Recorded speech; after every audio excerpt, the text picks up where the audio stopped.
C'est quand la dernière fois que tu as dit oui à quelque chose qui te terrifiait? Et pas un petit oui de confort, mais un vrai oui, celui qui va te nouer le ventre. Et si tu te souviens pas, bah c'est peut-être ça le problème. Parce qu'on t'a menti sur la zone de confort. On t'a fait croire que c'était un endroit douillet et sûr, alors qu'en réalité, c'est l'endroit le plus dangereux pour ta vie. Et aujourd'hui, je vais te prouver pourquoi avec de la science. Alors d'abord, il faut que je te parle de cette fameuse zone de confort. Parce qu'on l'utilise tout le temps, mais on comprend généralement mal ce que c'est. Ta zone de confort, c'est l'ensemble des comportements et des situations où ton niveau de stress est minimal. Tout devient prévisible et du coup, tu te sens vraiment en sécurité. Et ton cerveau, il adore cet endroit. Parce que pour ton cerveau, la prévisibilité, c'est synonyme de survie. Mais le problème, c'est que ce qui est confortable et ce qui est bon pour toi, c'est rarement la même chose. Donc rester dans ta zone de confort, ça te protège sur le court terme, mais à long terme, ça va t'enfermer. Tes compétences, elles vont stagner et ta confiance, elle va rétrécir. Et le pire, c'est que ta zone de confort, elle peut se rétrécir aussi. Parce que c'est ça que les gens ils comprennent pas. C'est que la zone de confort, c'est pas un terrain fixe. C'est comme un muscle.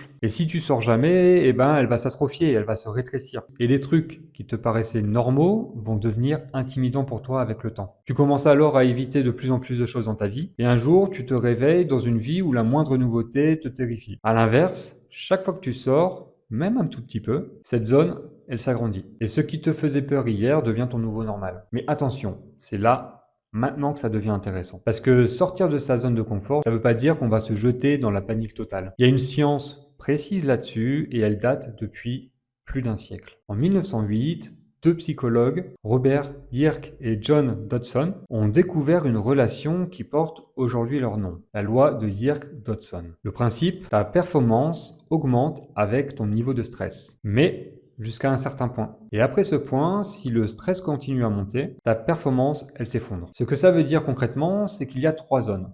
La zone 1, le confort. Le stress est faible et la performance est également faible. En gros, tu progresses pas, tu es à l'aise, mais tu stagnes. La zone 2, c'est la zone qui est optimale. C'est la zone de croissance. Le stress, il est modéré, mais c'est là que tu es challengé juste ce qu'il faut. En gros, c'est inconfortable, mais c'est gérable. Et c'est exactement à cet endroit que tu progresses le plus vite. Et la zone 3, bah, c'est la panique. Trop de stress, ton cerveau est complètement submergé, l'amygdale prend le contrôle et tu peux ni réfléchir ni apprendre. En gros, bah, tu te bloques. Donc l'objectif, c'est pas de plus j'ai peur, mieux c'est, mais l'objectif, c'est de viser cette zone 2, juste au bord de ton confort. Assez inconfortable pour grandir, mais pas assez pour paniquer. Ça veut dire oui à des choses qui te font peur, mais qui restent gérables et qui te tirent vers le haut. Et Brené Brown, la chercheuse en sciences sociales, elle décrit magnifiquement ce que ça fait de vivre dans cette zone. Dans son livre Daring Greatly, le pouvoir de la vulnérabilité, elle écrit: oser, c'est être courageux et avoir peur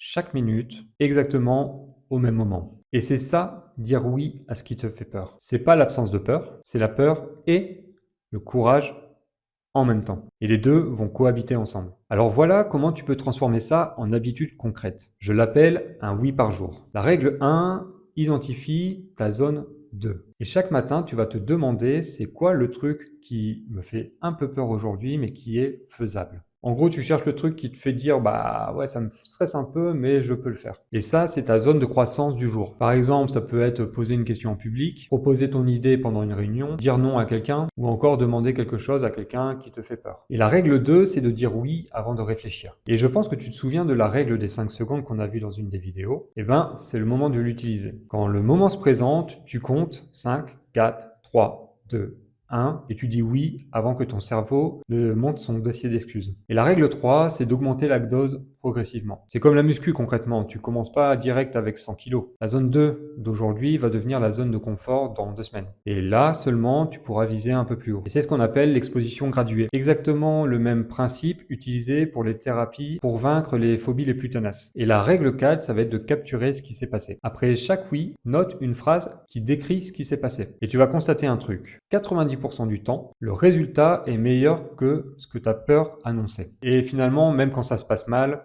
bah, tu as survécu. Et même mieux, tu apprends et tu collectes les preuves que tu es capable d'encaisser. Et c'est exactement le contraire de ce que fait la peur. La peur, elle te raconte le pire film possible et elle va te le présenter comme une certitude. La réalité, elle est presque toujours plus clémente. Et c'est exactement là que tout se relie. Susan Jeffers le résume parfaitement par cette phrase qu'elle répétait comme un mantra: quoi qu'il arrive, je peux gérer. Et c'est pas de l'arrogance, c'est juste une décision. Tu décides à l'avance que quoi qu'il arrive, de l'autre côté de ta peur, bah tu sauras faire avec. Parce que c'est jamais vraiment la peur qui nous limite vraiment, mais l'évitement de cette même peur. Le jour où tu arrêtes de fuir l'inconfort et que tu commences à dire oui, ta vie elle s'agrandit. Et ça, c'est mécanique. Alors voilà ton exercice. Aujourd'hui, tu vas dire un oui.